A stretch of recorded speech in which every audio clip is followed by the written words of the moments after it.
In this session, we'll cover the installation process of the Velocity add-ins. If you're an end user, you'll only need to install the user add-in.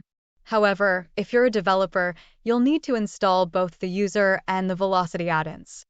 So, let's begin by installing the user add-in. To start the installation process, right-click on the user add-in and select Run as Administrator. A pop-up asking you to make changes to system shows up. Click on OK to proceed.